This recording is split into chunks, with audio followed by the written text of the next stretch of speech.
Hello, and welcome to this short presentation on academic plagiarism. This video will begin by providing a definition of academic plagiarism. It will then look at 8 types of plagiarism.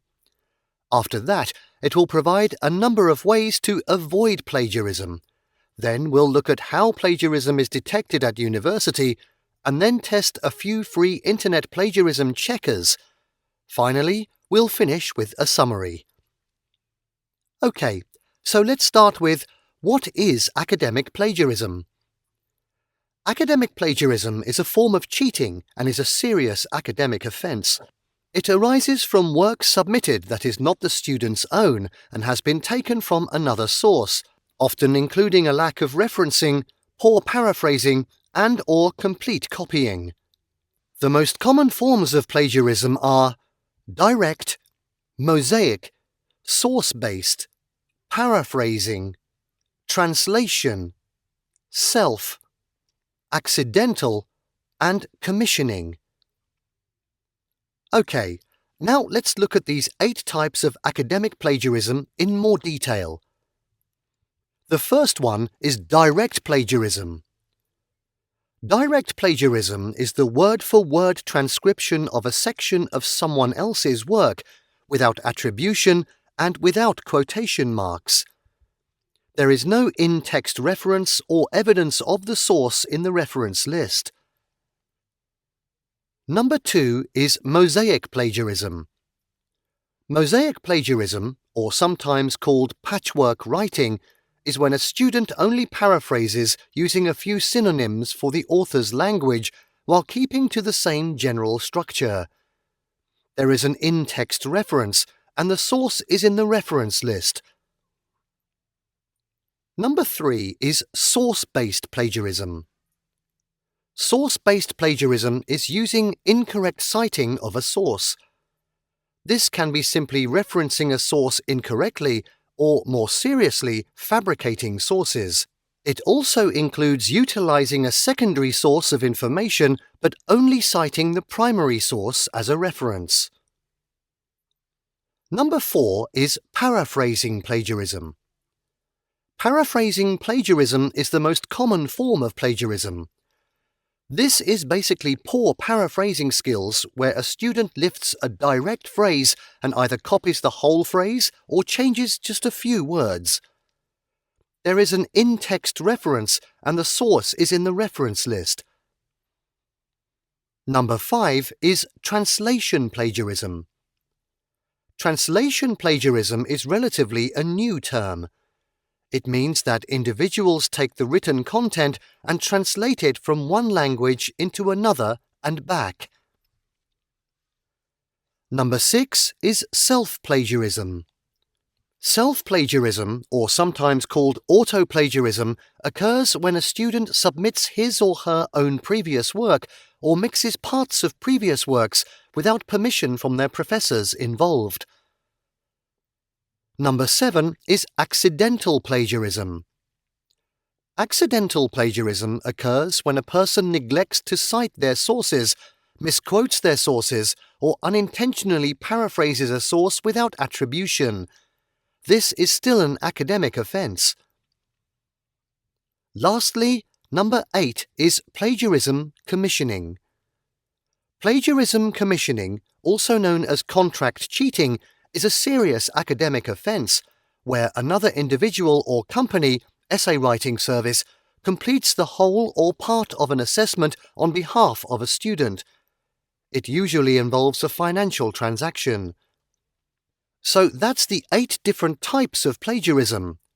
Now let's look at how to avoid it. Here are 8 top tips. The first is to allow ample time for writing and revision. The second is to commit to doing your own work. The third is to learn how to paraphrase correctly.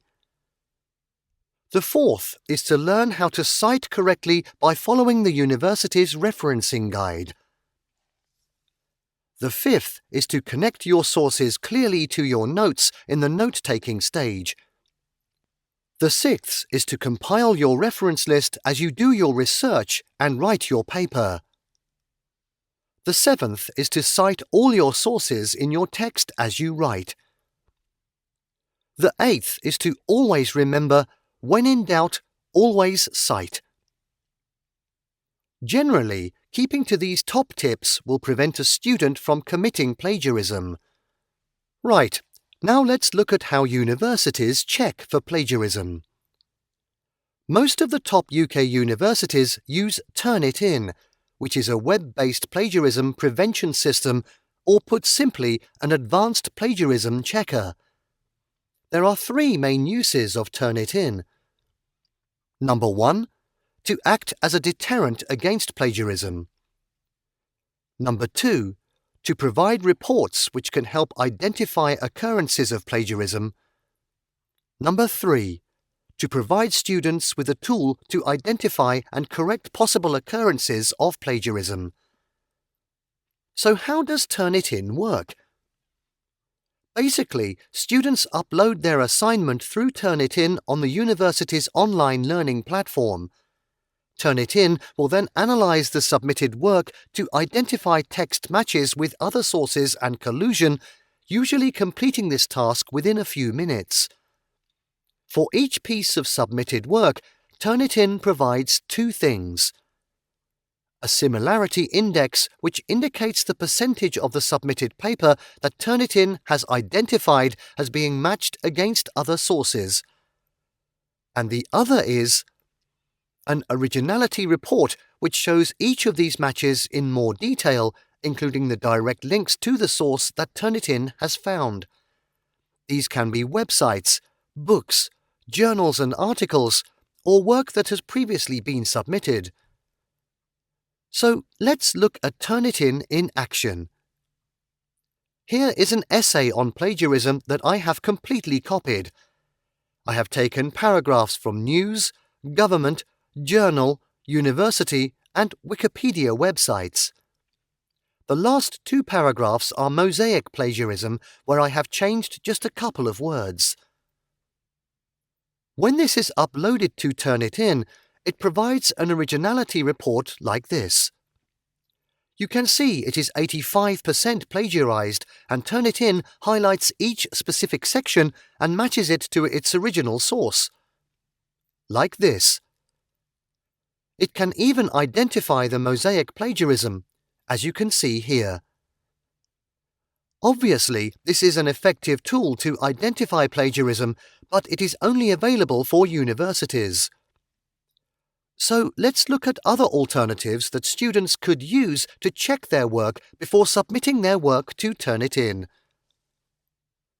There are lots of free online plagiarism checkers, so I thought I'd test some of them and see how much they match to Turnitin. OK, the first one is called plagiarismdetector.net. Paste in your essay and click Check Plagiarism. It takes about a minute to scan the essay, and it has produced a 38% plagiarism score. So this one isn't very effective. It shows where the copied sections came from, but these are not the original sources that were used. OK, number 2. This is called papersowl.com. Same thing again. Paste in your essay and hit Check Plagiarism. So this is much worse, with 21.3% plagiarism. Again, it highlights the copied sections, but the links are not the original sources. Number 3. This is called Plagely and claims to be the most accurate plagiarism checker.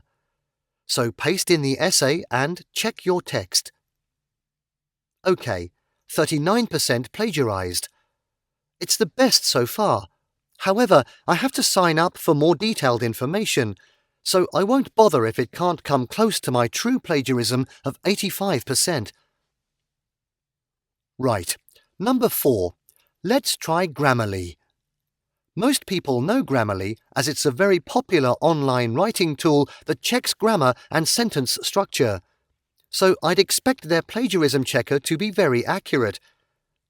Paste essay, scan for plagiarism, and it says there is no plagiarism found, which is very surprising. OK, this is the last one. It's called Copy Links. It's a paying site, but you can have about 10 free scans. You have to sign up first and then paste your text here, then scan. So this shows 78.8% copied, which is so much better than the others. It also includes the exact sources, and it identifies the Mosaic Plagiarism too. OK, so to summarize, plagiarism is a serious academic offence, and by not following the conventions of academic integrity, students can risk being penalised or even failing an assignment. Today, we've looked at the 8 types of plagiarism, how to avoid plagiarism, how universities check for plagiarism, and how effective online plagiarism checkers are. As you've seen today, some plagiarism checkers are not always that effective as they claim to be, and to rely on these could be a massive risk. The best practice is to just commit to doing your own work, learn how to paraphrase effectively, and cite all your sources in the text as you write. And of course, the most important thing is enjoy the process of research, writing, and learning. Well, that's the end of the video today, and I hope you enjoyed it. Of course, for more information on all areas of academic plagiarism and integrity, please go here. Academic English UK /writing. Until next time, goodbye.